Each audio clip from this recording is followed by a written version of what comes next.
Reality and fantasy, which one's which? Was there always a time when we saw the material world as the real world and the other world as the fantasy world? Let's have a more detailed look at how reality and fantasy have changed through time.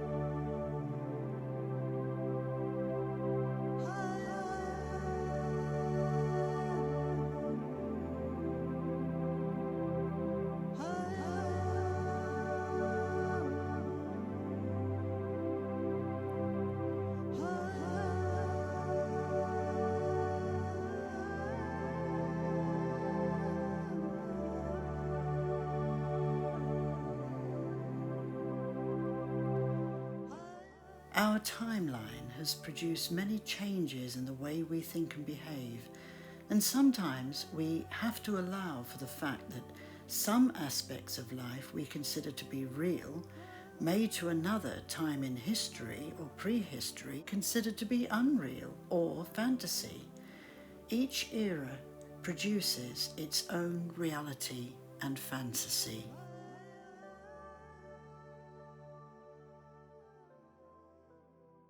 Because life has invariably been about current modes of thinking within the traditions of any particular culture, it's also been about tales, myths, stories, and legends. Today we find ourselves living in quite a harsh factual world. So life for us is usually about facts, sometimes just the facts. Facts generally have a scientific basis relating to academia and libraries and universities, but these days you can literally Google anything and become your own expert. And yet, life today seems mostly about ideas, theories, concepts, including, dare I say it, the natural world, which we now see as the concept of environment.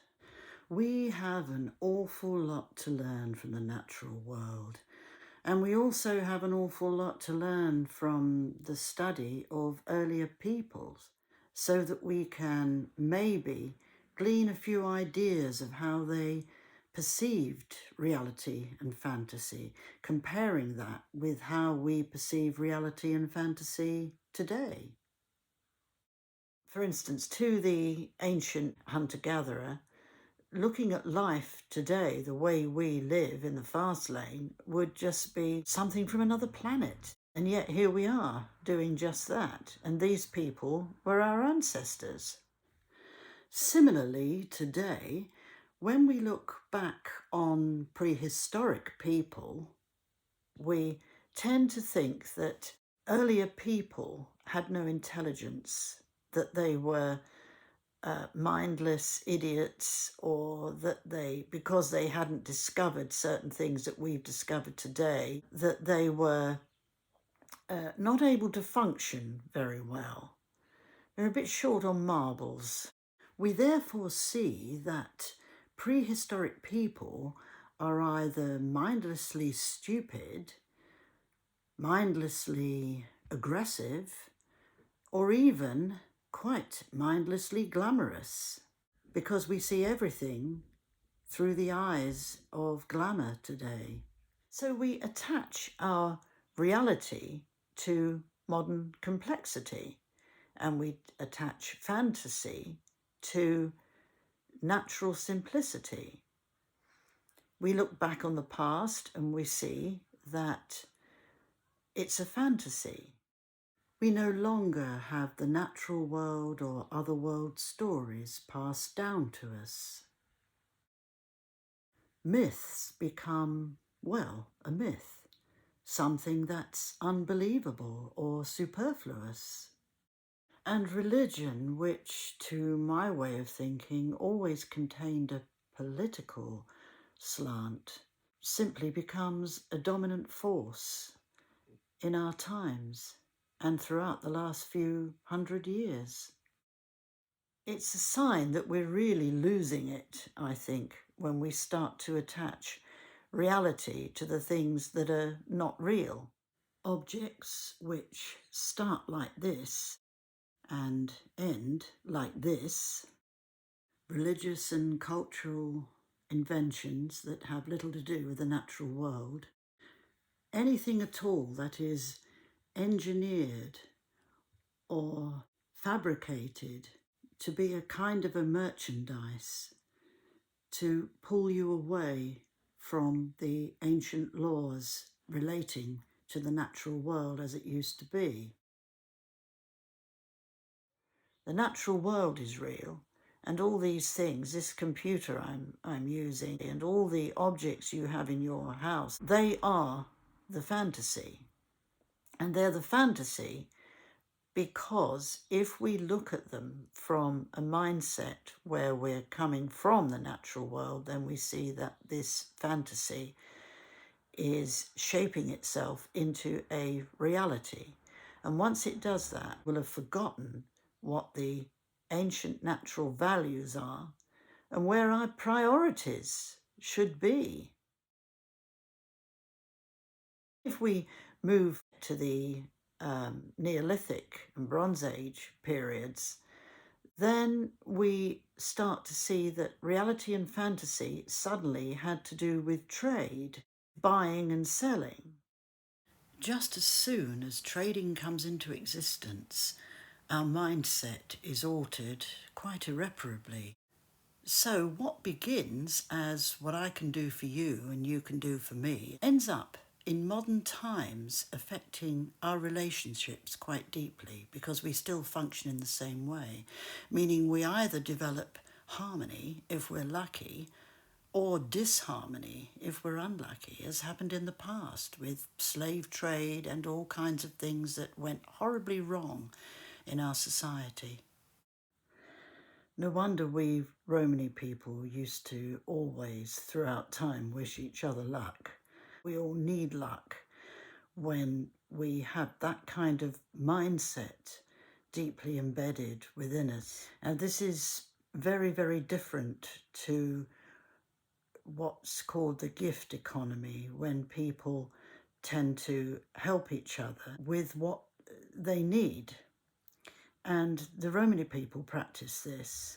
There was no pressure to return anything.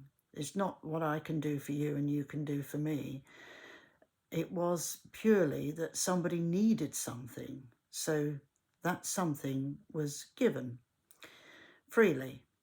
It's a much better way of maintaining healthy relationships. You might have heard of the word potlatch, which many of the Native Americans practiced with giving each other gifts when they were needed. And sometimes this was ritualized, which is, I think, quite a good idea. It's the trading itself that leads to problems, because that is where we end up putting a lot of our reality.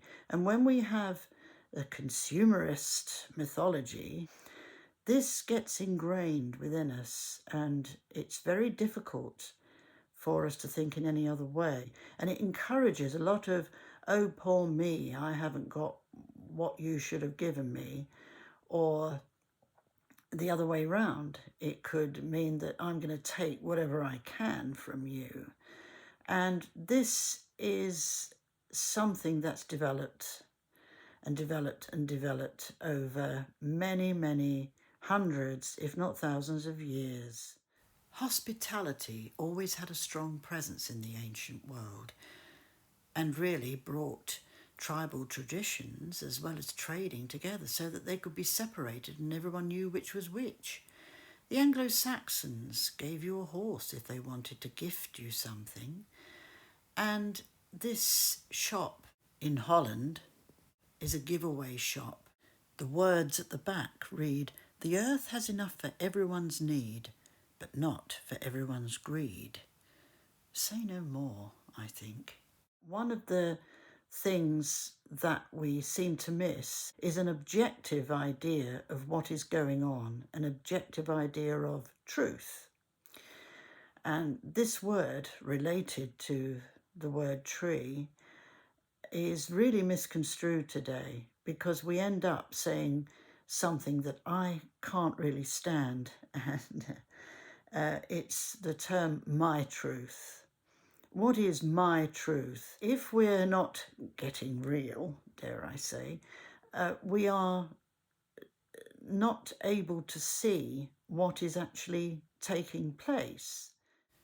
I came across a line relating to the term "my truth" recently. It was pretentious substitute for non-negotiable personal opinion.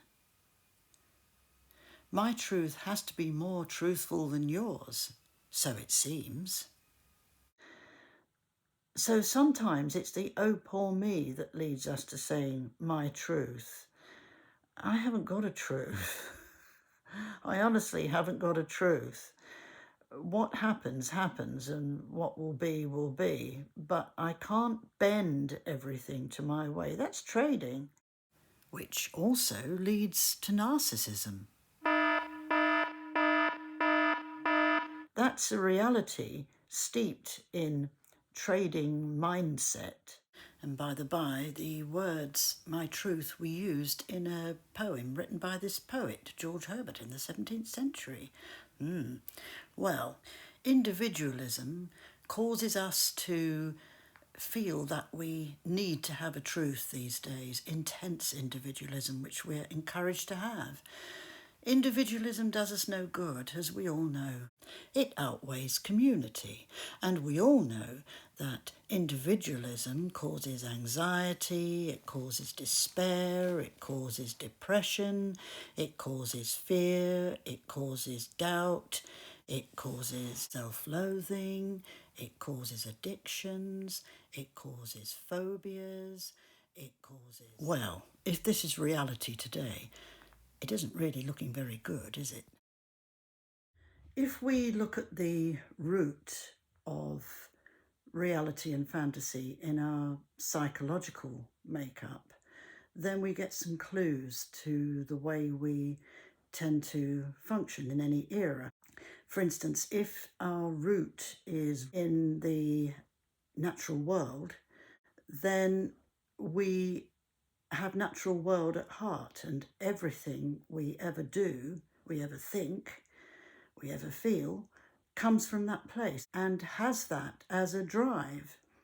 If, on the other hand, our psychological root is in consumerism, as it undoubtedly is for most of us today, then our drive is going to be within that, where reality and fantasy are concerned. So anything that doesn't have those things pushing them along can be considered to be unreal or fantasy or made up or imaginative or just not worth the time. The animistic content is missing. And what is most interesting is when you look at the language that we use in earlier times, which I'm always doing, you discover that there were sometimes an animistic word for something, and there was also a more practical word for something, or inanimate word for something, and fire is one of those words. And it really is a good pointer for understanding what we're talking about here with reality and fantasy. The Proto-Indo-European apparently had two root words for fire, and it's probably related to pyre. We might say that's the physical version of fire, or as we would see it today, the realistic version of fire. The other word for fire was considered to be animate and was considered to represent fire as a living force, and that was egni. I use this word in a novel that is to date unpublished, Egni's Dream, and I used it because of this fact, because it was used as an animate version of fire. So if we think about this, we might not so much be talking about reality and fantasy, we might be talking about animate and inanimate objects. Fire is inanimate when you have to see to it on an everyday level and give it the substance to keep you warm physically, etc. And of course, it's animate when you're seeing it as a spirit, as a living force. And both are actually as important as each other. Except today, we poo-poo the idea. Interestingly, the Romany word yard for fire is obviously related to the word egni. And my guess is that seeing it as an animated living force made it far more important, because without that, how could you have the inanimate version of fire? You can't. That's got to come first. The living force has got to come first. It's the same as yourself. If you're not living, then your body is dead. It doesn't move. It's got to be something of you that's a living force, and that is the spirit. So, do we conclude that the animistic interpretation of fire, i.e. egni, is the reality, while pyre, the inanimate interpretation of fire, is the fantasy? Or do we today see it the other way about, that inanimate interpretations are real and animated interpretations are fantasy? I'll let you decide. So the same applied to water. There were two root words, an animate version and an inanimate version, and for the same reason as fire. It was thought that water had a living force, and that was undoubtedly the more important aspect of water. And also you needed water to drink and to cleanse yourself, and that was the inanimate version. Once again, the Rom language has preserved the animate version of water in the word pani, with the Proto-Indo-European animated word being ap, or apa in Sanskrit, while the inanimate version was in the sound wet, obviously related to the word we use today, water. So it would appear that fire and water hold the reality, and sadly the animated versions have all but vanished. Yag is the living spirit of fire, while Pani is the living spirit of water in my language, and I still use those words for those spirits today. By separating animate from inanimate, we can probably make it easier on ourselves to understand the idea of reality and fantasy. When we separate matter from spirit, then it becomes quite harsh. Matter is purely spirit densified. Well, according to my ancestors it is. But perhaps if we shift our perspective and see animate and inanimate, we may get a clearer picture of what reality is and has been in the past. There is some thinking, probably religious or certainly in the New Age, attributing everything to a oneness. And I don't quite believe this happened in earlier times. Animism has always been necessary so that you could keep your close connections to the other world, because that was, after all, where the ancestors lived and where all the spirits lived that were necessary to your life. So oneness doesn't work for me. I believe we're obliged to keep the animate and inanimate ideas about life separate, but not lose their meaning or their relevance in our lives. So if we are looking at the other world, then we are seeing what we know today as a fantasy world. And this is only because we don't actually have communication and contact with the other world as much as we used to. Everything we do now is so non-animistic, I was going to say. Everything is so without life that if you talk about the other world, we poo-poo it, because what does that mean? You know, it's not a physical object, is it? It's out of the way. It's made up. It's fantasy. Now, this wasn't so for people in earlier times, because this is a world that's to do with the afterlife. It's to do with where omens come from. It's to do with where songs come from. It's to do with everything you can't see and don't perhaps understand. It's to do with all the makeup of the natural world that you cannot see. It's like a secret world belonging to the natural world, not belonging to us. It belongs to the natural world. And that's where her laws can take you by surprise.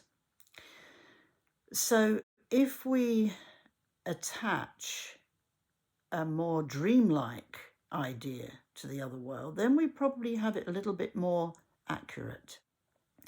Seeing that it doesn't exist, seeing that it's purely fantasy, seeing that you're wasting your time, seeing that you've gone a bit la-la, you've gone a bit crazy if you talk about the other world, is crazy itself. But of course, the way we are today with our ideas of giving and taking being a bit skew-whiff, and understanding the other world being a bit abnormal, to say the least, we end up looking at the idea of the other world as something we can actually run with. And nobody does it better than the neo-shamans. I should have done a drum roll then, shouldn't I? And I think that it is quite damaging because we've lost the root of it. So if we can identify with the other world as a place that just has its own laws behind the scenes, and that is related to the natural world, not to us. We don't own the other world. It's the natural world's department. Then we understand it a little bit more. There have been tribes in the past that see the other world as being out of sight. So in other words, if you see a bird flying and then it disappears out of sight, then it's gone to the other world, it's in the other world. If an aeroplane flies over and then suddenly it's out of sight, it's in the other world. As an example, if I hold up the case that contains my glasses, you might say, oh, well, it's real because I can see it. It's there, and now it goes out of existence. And now it's gone to the other world. I remember conversations about this when I was young, about seeing the end point at the end of the land as being the place where it falls into the other world. And that's how we used to think in earlier times. We didn't think that if we get in a car or get on a train or a plane, we're going to go over that horizon. It represents a time when we saw that something that was beyond us wasn't in our control. We don't control everything. Of course, today we think we do. So that means that the other world has its own laws, and we've got to put it in perspective and see what belongs to the other world and what doesn't. And this comes back to the animistic idea again. Just because we can travel around the globe physically doesn't mean to say there's no other world. It doesn't mean to say it doesn't exist. It means that we've created that idea which cancels out the other world. So we've got to reignite that fire within us, that animistic fire, and let that animistic water flow through us and see with animistic eyes. We've got to look and try to understand that the other world hasn't gone. It's we who have gone. It's we who lost the other world. And perhaps we can reintroduce it again into our lives and use it sensibly, not stupidly. Because anything that is to do with the other world is considered fantasy or the imagination. And we really need to understand a little bit more about how this works. We see no substance in what we imagine or what we use creatively, only to a degree. This was very different in the past. The past was where we understood what was real and what was fantasy. We understood the messages sent by the other world, and that really cancels out any idea of reality and fantasy because we're looking at what's relevant. As I said at the beginning of this talk, we're looking at the animistic ideas of what we can glean from what we experience, and that makes the other world completely worthy. There are many aspects, many insights, many perceptions we can glean from what's been presented here. And I hope sincerely that you can begin to stitch a few things together and to work out how reality and fantasy shape your own life. Thank you, as always, for watching.